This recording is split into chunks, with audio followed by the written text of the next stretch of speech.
السلام عليكم ومرحبا بكم معايا في فيديو جديد. اليوم ان شاء الله نحضر معكم كرواسون اللي كتجي بحال ديال المخابز. يعني الطريقه ديالها سهله بزاف وكتجي ناجحه 100%. عندي هنايا 500 غرام ديال الدقيق او نص كيلو. 500 غرام هي نص كيلو الدقيق البنات. عندي هنا 20 غرام ديال السنيده، معلقه صغيره ديال الملح، 2 معالق ديال الخميره الفوريه. تقدروا ديروا الخميره المعجونه. الا درتوا العجينه المعجونه البنات غديروا 3 ديال المعالق. عندي بيضه، عندي 4 ديال معالق ديال الزيت وبيضه واحده والماء.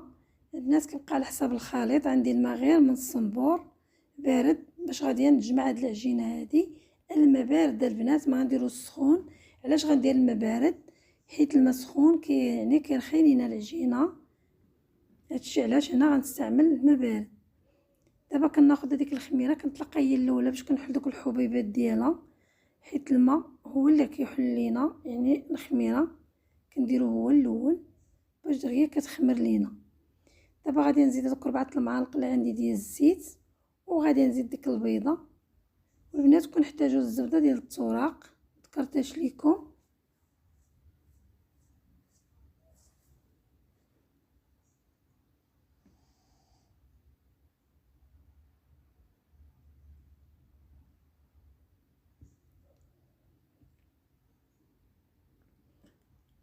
صافي وكنبداو هكا البنات نزيدو الماء بشويه بشويه ونجيبو العجينه ديالنا. كنحطو على واحد العجينه اللي غادي تكون يعني قاصحه شويه، ما تكونش يعني ما تكونش رخوه، تكون قابطه في راسها مزيان، تكون قاصحه ضروري حيت مازال غنديرو فيها الزبده.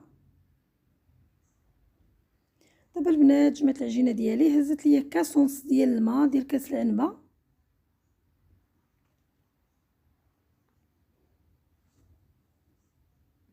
صافي غادي نحاول هكايا ندلكوها شويه. نتوما الشكل ديال القصوحه ديالها تكون بهذا الشكل هذا. ودابا غنبقى يعني ندلك ونخبط على سطح العمل حتى غتولي عند واحد العجينه اللي رطبه ولكن قابطه في راسها، تكون قابطه في راسها مزيان البنات. صافي كنبداو هكايا نخبطو على راس على سطح العمل وكندلكو.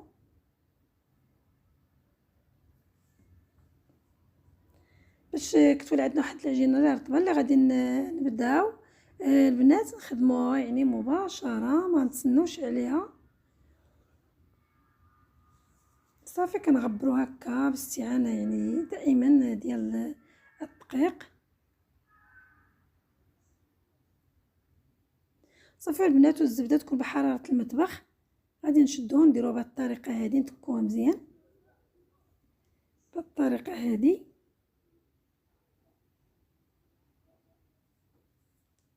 انا عندي البنات نستعمل الزبده اللذه. ممكن نتوما تستعملوا يعني هاد المارغرين فيها بزاف ديال السميات. كاين بزاف السميات. المهم انا استعملت هنا عندي اللذه هي اللي استعملت. دابا درتها بهذا الشكل هذا كما كتلاحظوا معايا بهذه الطريقه هذه. وتنيت الطرف الاول وغادي تنيت الطرف الثاني وغادي تني الاطراف الاخرين اللي في الجناب باش ديك الزبده ما كتخرجش لينا يعني من العجينه.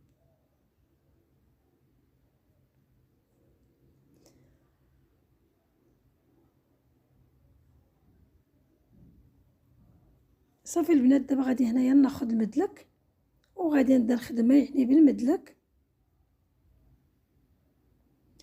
كنبداو البنات كندكوها على هذا الشكل هذا بالطريقه هذه باش ديك الزبده كتندمج لينا مع العجينه.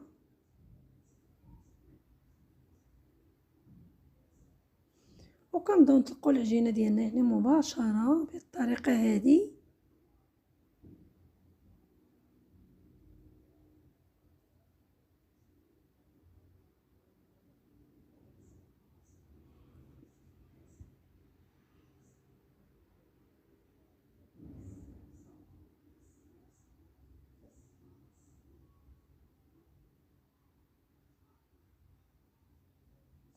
كنبداو نسرحو نطلقوه.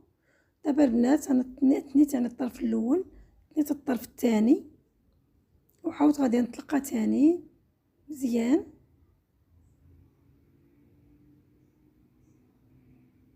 ودائما كيف ما قلت لكم استعانه يعني ديال الدقيق باش ما تلصقش لكم فوق سطح العمل، حيت ملي كنديرو الزبدة راه العجينة ديالنا كتزيد كطرخ علينا. هذاك الشيء علاش عجناها بالماء بارد ويعني وخليناها قاصحة. داك الشيء علاش البنات.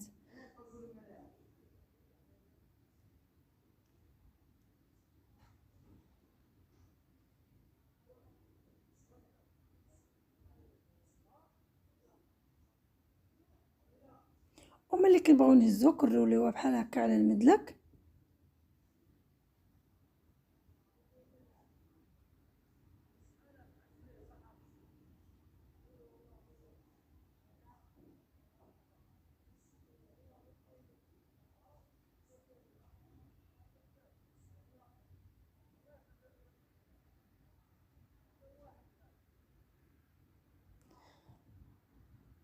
صافي كنطلقو غنتنيوها المرة الثانية. عقلوا معايا البنات حيت كنورقوها على 3 ديال المرات. هذه دابا المرة الثانية.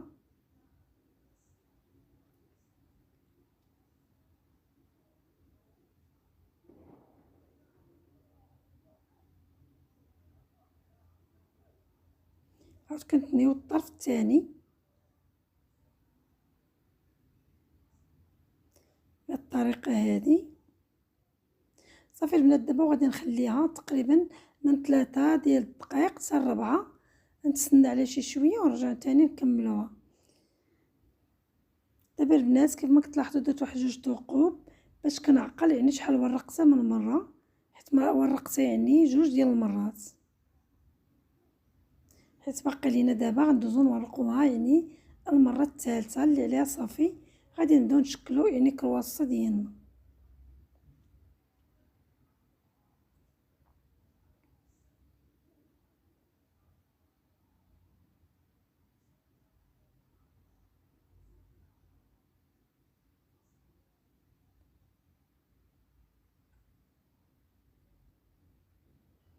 كنبداو نطلقو العجينه ديالنا بالطريقه هذه. كنحاولوها كنديوها مقاده.